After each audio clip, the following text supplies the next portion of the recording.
नमस्ते दोस्तों, स्वागत है आपका आपके अपने चैनल योर ड्रीम इंग्लिश में। दोस्तों, ये हमारा टेलीग्राम चैनल है जहाँ से मैं आपको यहाँ पे बहुत यूनिक तरीके से इंग्लिश पढ़ाने वाला हूँ।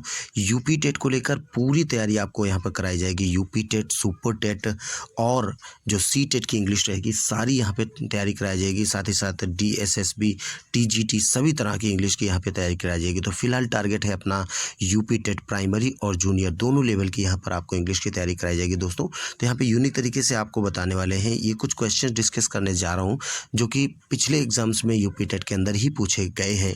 तो यहाँ पे जो पहला क्वेश्चन कवर कर रहे हैं दोस्तों, यहाँ पे देख रहे हैं लिखा है, ये पहले क्वेश्चन की तरफ ध्यान दीजिएगा।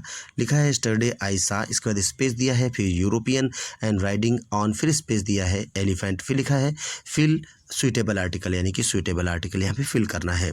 तो दोस्तों आपको बता दें, यानी कि जैसे आपको ए और एन अगर भरना रहता है दोस्तों, तो एन हम भरते हैं वहाँ पर जिनका उच्चारण, यानी हिंदी में उच्चारण, जब उसको उच्चारित करते हैं दिए गए शब्द को, उसका प्रोनाउंसिएशन जब निकालते हैं दोस्तों, तो अगर वो का से ज्ञा के बीच में होता है, का से ज्ञा के बीच में यदि होता है तो हम लगाते हैं उससे पहले ए।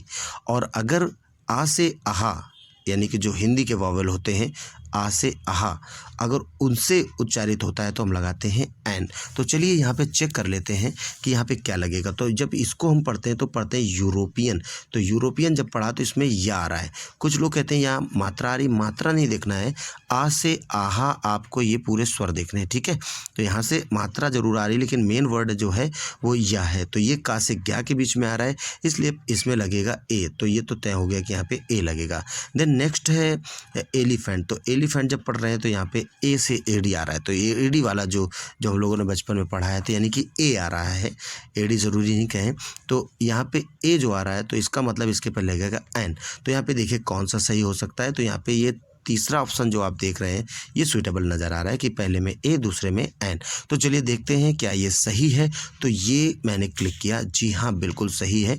और यहाँ पे क्विज भेजे के जरिए जो भेजी गई है हमारे द्वारा क्विज़, यहाँ पे 23% लोगों ने ही इसको सही किया है। तो देखिए यहाँ पे दोस्तों एक बहुत बेहतरीन बात आप सीख चुके हैं। अब नेक्स्ट यहाँ पे अगर हम क्वेश्चन कवर कर रहे हैं तो लिखा चूज़ द करेक्ट सेंटेंस। ये बिल्कुल इसी तरीके से पूछा गया था यूपी टेट में, और यहाँ पे लिखा सही सेंटेंस नीचे जो दिया गया इसको करेक्ट करिए। A prisoner was accused of murder, a prisoner was accused for murder, यहाँ पे टू मर्डर और ऑफ मर्डर। तो देखा जाए तो यहाँ पे प्रेपोजिशन में खेल रहे हैं, बाकी सब कुछ सेम टू सेम है। तो आपको बता दें कि एफ्रेड एक वर्ड है, एफ्रेड है ना, अशेम्ड, एफ्रेड, अशेम्ड, फॉन्ड, इन सभी शब्दों के साथ हम लगाते हैं ऑफ, और साथ ही साथ एक्यूज्ड के साथ भी ऑफ लगाते हैं। इसको कोई रूल नहीं है, यही है, एक्यूज्ड अपने आप में एक रूल लिखा हुआ है, यानी एक्यूज्ड के साथ ऑफ लगता है, ठीक है। तो ये ऑफ वाला सही यहाँ पे रहेगा। तो चलिए देखते हैं कि आपका सही है। तो जी हाँ बिल्कुल सही है, 34% लोगों ने इसको सही किया था केवल। तो चलते हैं नेक्स्ट क्वेश्चन की तरफ। और नेक्स्ट क्वेश्चन ये है दोस्तों कि यहाँ पे ध्यान देंगे, लिखा है चूज़ द करेक्ट सेंटेंस। वापस से आपको करेक्ट सेंटेंस सेलेक्ट करना है। तो लिखा है प्लीज़ डिस्क्राइब ऑफ द, ये एक ही ईयर में पूछे गए क्वेश्चंस का लिस्ट है। तो please describe of the story, please describe the story, please describe about the story, describe to the story. तो आपकी जानकारी के लिए बता दें, डिस्क्राइब, रीच जैसे शब्दों के साथ कोई प्रेपोजिशन नहीं लगता है। रीच, डिस्क्राइब कुछ ऐसे शब्द हैं जिनके साथ कोई भी प्रेपोजिशन नहीं लगता है। तो यहाँ पे जो नो प्रेपोजिशन वाला सेंटेंस है वही सही होगा। तो चलिए दोस्तों यहाँ पे क्लिक करते हैं और दिखाते हैं आपको। जी हाँ, इसको क्लिक किया और 43% लोगों ने इसका सही जवाब दिया है। नेक्स्ट क्वेश्चन की तरफ चलते हैं। Choose the antonym of innocent. तो इनोसेंट मीन्स होता है निर्दोष दोस्तों। वहीं पर एक्टिव मीन्स फुर्तीला, क्लेवर मीन्स चालाक, स्मार्ट मीन्स स्मार्ट यानी कि बहुत ज़्यादा चालाक की श्रेणी में ये भी आता है। स्मार्ट दिखने के सेंस में भी, गिल्टी मीन्स अपराधी। तो इसका मीन्स हुआ निर्दोष और मासूम, तो गिल्टी मीन्स हुआ अपराधी। तो देखते हैं इसका आंसर आपका बिल्कुल 48% लोगों ने सही जवाब दिया है। नेक्स्ट क्वेश्चन है दोस्तों यहाँ पे सिनोनिम ऑफ सिग्निफिकेंट। तो सिग्निफिकेंट का सिनोनिम क्या होगा? तो आपको बता दें, प्रोमिनेंट मीन्स होता है प्रसिद्ध, प्रमुख, इनोसेंट मीन्स मासूम, निर्दोष, डॉर्मेंट मीन्स निष्क्रिय, और इम्पोर्टेंट मीन्स महत्वपूर्ण। तो आपको बता दें सिग्निफिकेंट मीन्स होता है महत्वपूर्ण, मीनिंग इसका इम्पोर्टेंट सही होगा। मात्र 17% लोग इसका सही जवाब दे सके हैं। दोस्तों नेक्स्ट क्वेश्चन की तरफ हम बढ़ रहे हैं दोस्तों। English for this dress is, फिर लिखा है and that one is mine लिख देखिए यहाँ पे, और कह रहे हैं सुइटेबल प्रोनाउन यहाँ पे आपको भरना है।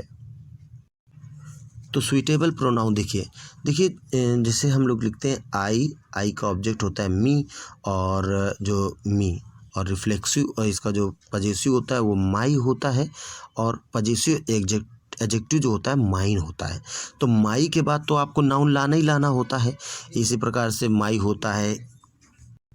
तो दोस्तों यहाँ पे ध्यान देंगे तो यू का योर होता है, और जो पजेसिव एडजेक्टिव होता है वो योर्स होता है। देन इसी प्रकार से her, hers, our, ours, their, theirs, इस तरह से होता है, लेकिन हिज सिंगल रहता है। तो यहाँ पर देखा जाए तो यहाँ पे देखिए माइन यूज़ किया है, तो इसका मतलब आप यहाँ पे योर नहीं यूज़ कर सकते, क्योंकि योर और माई और आर और हर, देयर, इनके बाद नाउन आना ज़रूरी है, लेकिन यहाँ पे नाउन नहीं आता है, तो उस समय पर पजेसिव एडजेक्टिव यूज़ करते हैं। मीनिंग यहाँ पे सही होगा योर्स। ठीक है दोस्तों, तो यहाँ पे योर्स को क्लिक करता हूँ। 36% लोग सही जवाब इसका दे पाए हैं दोस्तों। तो चलिए दोस्तों, वीडियो अगर पसंद आया है तो अप्रिसिएट ज़रूर करिएगा, ताकि इस तरह से और बेहतरीन काम करके आपको दूँ, और डेली यहाँ पर आपको इंग्लिश कंप्लीट ज़रूर कराई जाएगी, ये मेरा प्रॉमिस है। तो यहाँ पे पूरे एक्यूरेट हर चीज़ बताई जाएगी, और टॉपिक वाइज भी कंप्लीट कराया जाएगा।